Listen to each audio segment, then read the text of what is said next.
Olá, sejam bem-vindos ao canal Ficou Sabendo. Você acredita em mundos paralelos? E se eles realmente existirem? Nesse vídeo vamos mostrar dois relatos de um mundo paralelo denominado de Setelém, aonde várias pessoas afirmam já ter ido ou quase ido.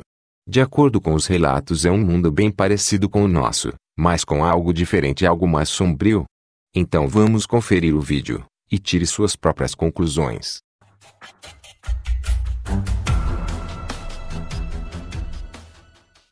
Relato 1. Uma passagem para Setelém em 1994. Eu estava no segundo ano da faculdade. Tinha 19 anos e lamentava o fato de que só poderia cursar o período noturno a partir do próximo ano. Os 2 primeiros anos eram obrigatoriamente matutinos, o que dificultava a busca por empregos ou estágios. Até então, minha experiência se resumia a um longo período como gerente de uma videolocadora, que era como se chamava o Netflix da época. Mesmo morando longe da faculdade, eu adorava o caminho de volta. Os longos trechos a pé até chegar no ponto de ônibus para, em seguida, tomar o metrô me permitiam observar como as pessoas eram diferentes em seus trajes, gestos e falas.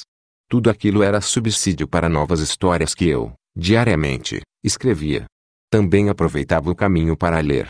Normalmente, caminhava até lá para tomar um ônibus, qualquer ônibus, o primeiro que passasse, pois todos levavam para um ponto da avenida onde eu facilmente acessaria o metrô. Não importava o nome, o número ou a cor do ônibus, todos obrigatoriamente iam até o fim da avenida, para então, seguirem seus itinerários. Isso era bom, porque eu não me demorava mais que 2 minutos no ponto. Naquela tarde quente de outubro, após uma exaustiva aula de mercadologia, segui meu caminho costumeiro até uma grande e famosa avenida a alguns minutos do campus. Cheguei no ponto e coloquei um CD, acho que do Nação Zumbi, no Discman. A pilha estava acabando e a voz do Chico Science parecia demoníaca. Um ônibus chegou e parou. Entrei e substituí o Discman por um livro. Em média, o trajeto demorava de 25 a 30 minutos por causa do trânsito e, quando eu tinha sorte de encontrar um banco vazio, lia várias páginas. Naquele dia, nem 15 minutos se passaram e senti a mulher ao meu lado, no banco, me cutucar. Parei de ler e olhei para ela. Você não vai para Setelém, vai? Ela perguntou. Apertei os olhos, tentando entender o que ela havia dito. Teria sido Santarém? Ela insistiu. Esse ônibus vai para Setelém. É melhor você descer. Sorri para ela. O nome Setelém havia ficado claro, mas o conselho não fazia sentido. Olhei para os lados e todos, absolutamente todos do ônibus estavam me olhando.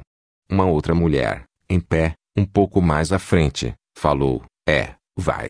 Desce, moço. Próximo a ela, um rapaz com uma pasta na mão acenou positivamente com a cabeça e foi mais incisivo, desce aí. Antes que eu perguntasse o que estava acontecendo, o cobrador, que também me olhava, com o maço de notas na mão, gritou para o motorista, vai descer. O ônibus parou na hora. Ali não era exatamente um ponto, mas eu não liguei. Levantei-me rapidamente do banco e fui em direção à porta aberta. As pessoas no corredor abriram caminho acompanhando-me com o olhar. Desci. Confesso que, na hora, dezenas de pensamentos me ocorreram. Seria um ônibus particular? Não. Havia um cobrador, afinal de contas. Teria me confundido com alguém? Talvez. Assim que pisei no asfalto, o ônibus retomou o caminho, até que, estranhamente, virou à direita em uma ladeira de paralelepípedos. Um trajeto incomum. Aquele nome Setelém nunca mais saiu da minha mente. Seria um bairro? Uma cidade? Perguntei aos meus conhecidos e até olhei no guia de ruas, uma espécie de oásis do século passado, onde seu dedo indicador fazia o papel do carrinho. Ninguém nunca reconheceu esse nome nas proximidades ou até em outro lugar do mundo. Sei que, dias depois, passei a sonhar com Setelém e, desde então, pelo menos uma vez por mês me vejo em suas estranhas ruas, durante o sono.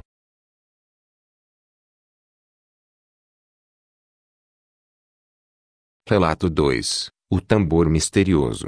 Meu nome é Marcos B., sou morador do bairro da Saúde, em São Paulo.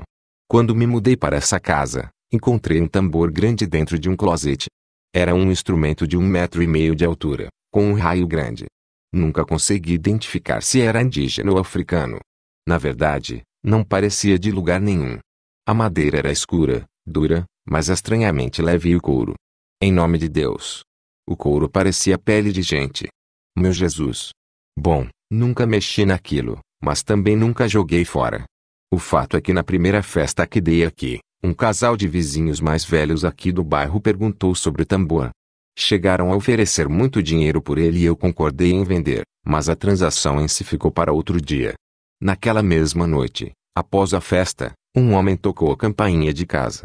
Ele se apresentou como filho do casal e pediu que eu jamais vendesse o tambor aos idosos. Ele me contou que o tambor era um instrumento ritualístico usado por uma seita antiga da São Paulo recém-inaugurada. Essa seita usava o tambor para punir e premiar as crianças. Funcionava assim: as crianças boazinhas eram colocadas individualmente debaixo do tambor. Então, o sacerdote batia 2 vezes no tambor e, segundo as lendas, a criança sumia por 1 hora e depois retornava pelo mato. Essa criança, felizarda, dizia ter ido para um local feliz, com crianças belas, brinquedos, estranhas máquinas flutuantes, guloseimas e animais bizarros nunca vistos. Diziam brincar nesse jardim azulado, até que uma moça boazinha vinha para levá-la de volta por um caminho da floresta. A criança, geralmente, afirmava ter passado um dia inteiro nesse local maravilhoso chamado Setelém. Não importava a hora, as crianças diziam ter passado um incrível fim de tarde. O homem contou que essa seita punia crianças levadas com o mesmo processo, porém, o sacerdote batia 4 vezes no tambor, assim que a criança era colocada embaixo do instrumento. De acordo com as lendas, essa criança sumia por cerca de 5 horas e voltava por um caminho no mato completamente assustada. Apresentava, geralmente, arranhões, falta de cabelo, sangramento no nariz e permanecia traumatizada por muito tempo. Quando conseguiam narrar sem chorar, diziam ter ido a uma caverna ou a um pântano cheio de pessoas histéricas. Algumas dessas pessoas estavam em profundo sofrimento, outras se divertiam. A criança era açoitada com varinhas finas, em seguida era arrastada por uma carvoaria onde pessoas deformadas saíam das paredes e do chão e arranhavam. Obrigavam-na a comer algumas baratas vermelhas e amarelas com centenas de pernas que se mexiam mesmo quando você as engolia. Zombavam da criança, assustavam-na até que, num momento, um homem sujo, com longa barba e unhas apodrecidas, empurrava a criança para fora por um caminho da floresta. A criança dizia que havia passado de 3 a 4 dias no local e que era sempre noite. O local se chamava Setelém e havia outras crianças lá que pareciam ser de tempo diferente.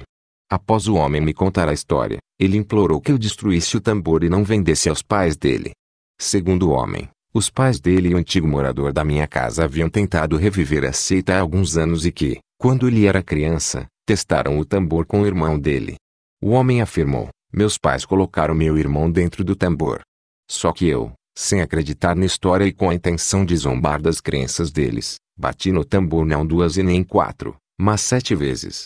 As luzes piscaram e ouvimos meu irmão gemer. O resultado daquilo foi que o irmão dele desapareceu para sempre. Saiu na imprensa da época e qualquer um pode pesquisar sobre isso.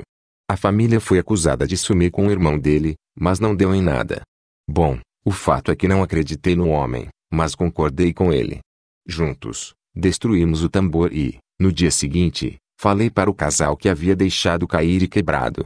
Nunca esqueci a história do homem e nem o nome do local sinistro.